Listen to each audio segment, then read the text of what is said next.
I know this isn't one of my normal type of videos, but we really wanted to put this video out there and get this review of this personal vehicle that we bought.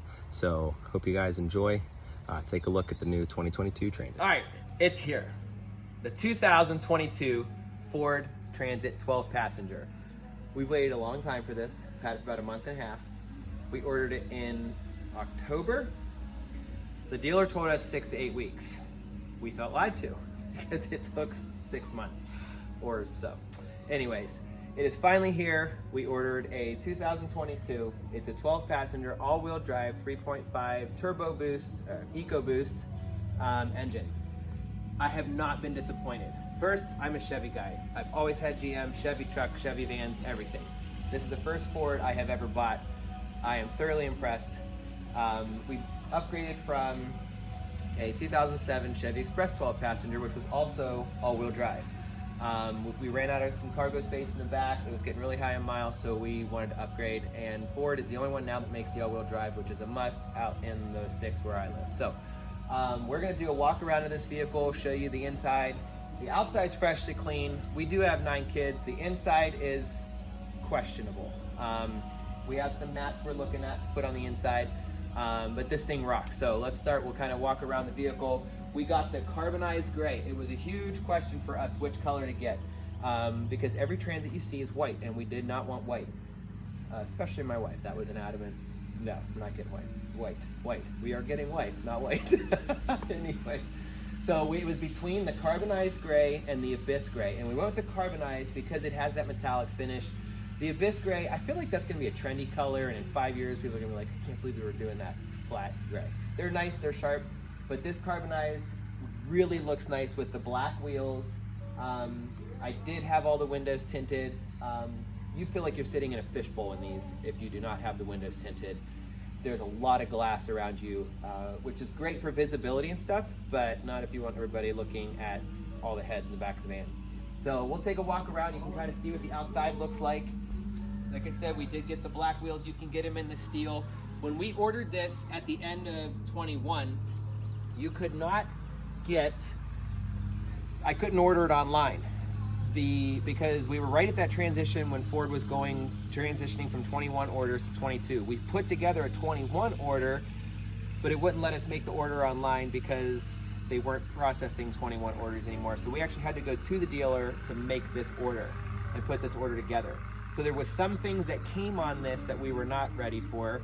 We'll show you when we get inside. It has to do with the screen. Everything else is pretty straightforward on the outside. It does have the painted bumper with the XLT.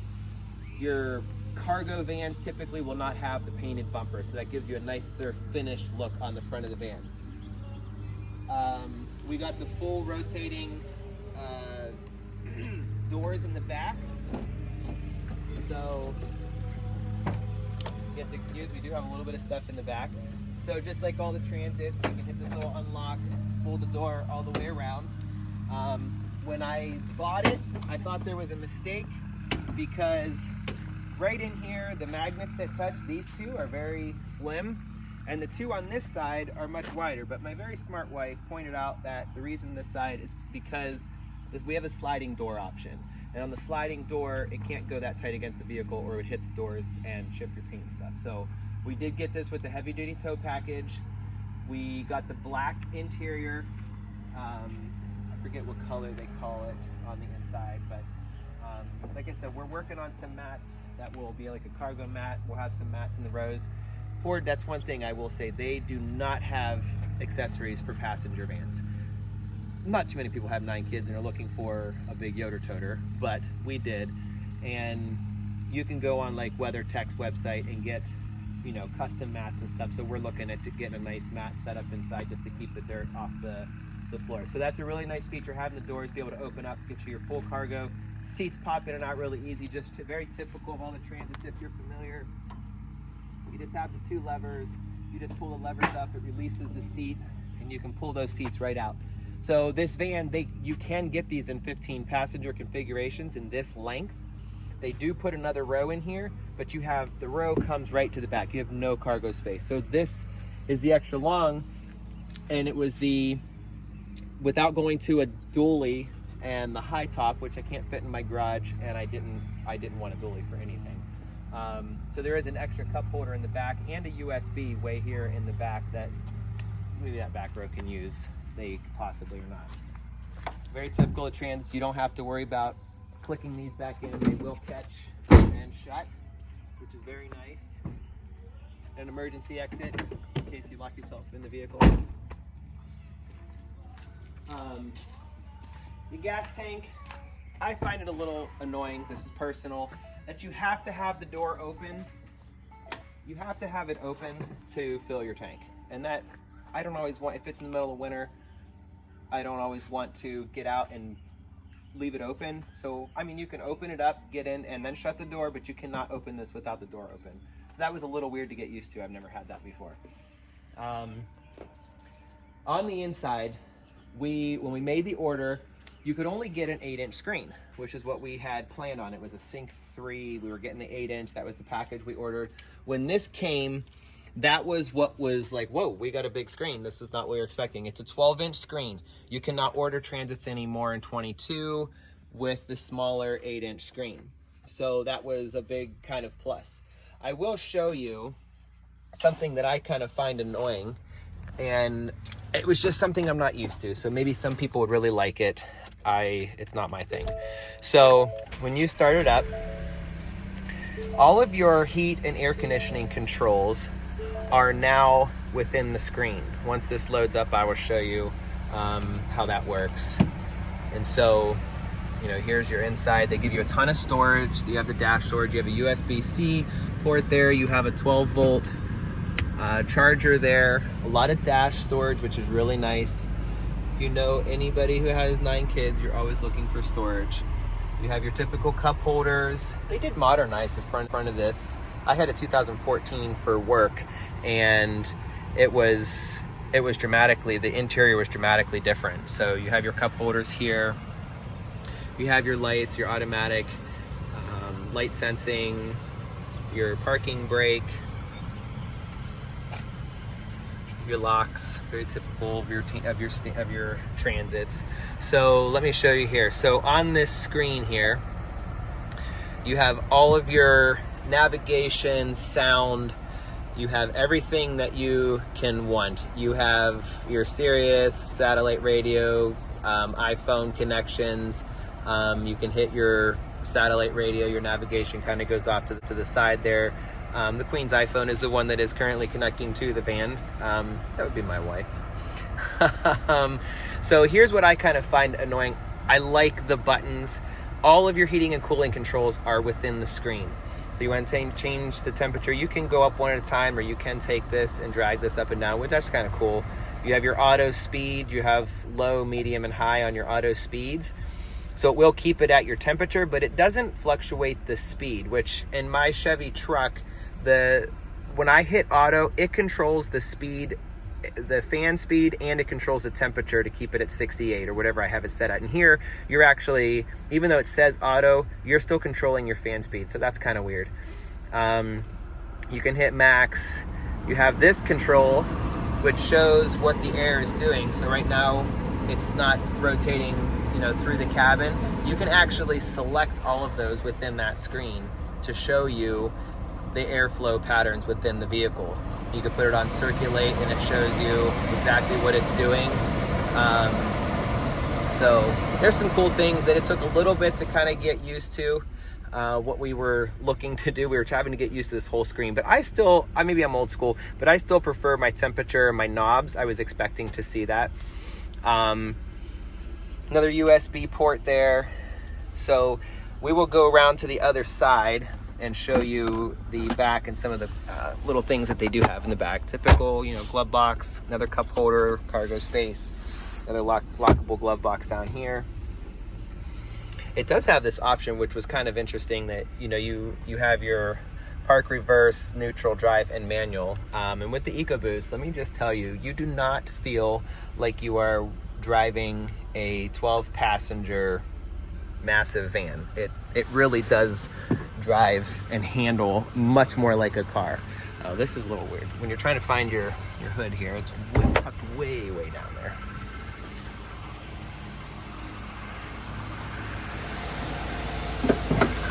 doing a review on this because we could not, trying to find these reviews for these vans was a little difficult when we were first looking. So I was on YouTube for hours looking at different configurations. I was trying to see how much space was in the back, if it was going to work for our family and everything that we wanted.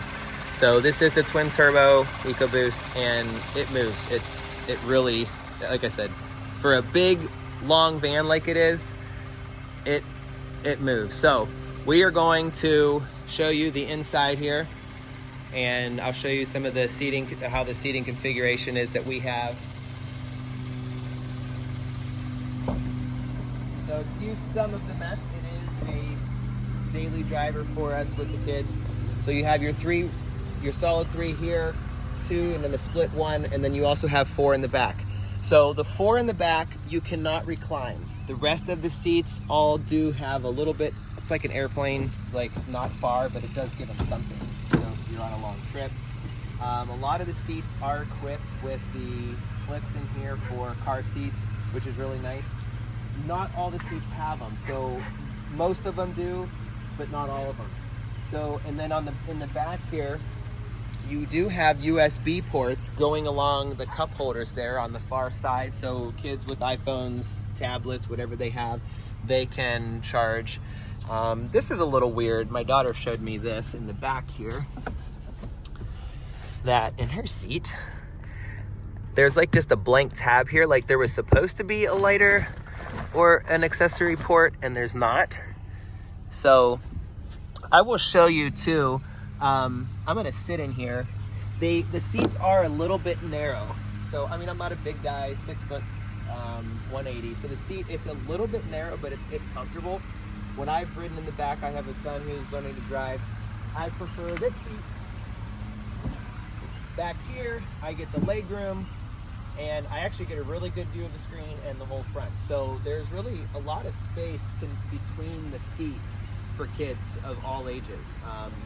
If you are a husky, you know, bigger guy or bigger girl, the seats are a little bit narrow, but that's fairly typical in any passenger van I've been in. Even our Chevy Express, the 3-person seat, it was always tight. So this is kind of nice because you have shoulder seat belts, armrests, and you know, kids, we have assigned seating, so they kind of all go in right into their seat. So that's a nice little thing. And all these seats pop in and out. We've contemplated maybe pulling this seat just to give nice access to the back.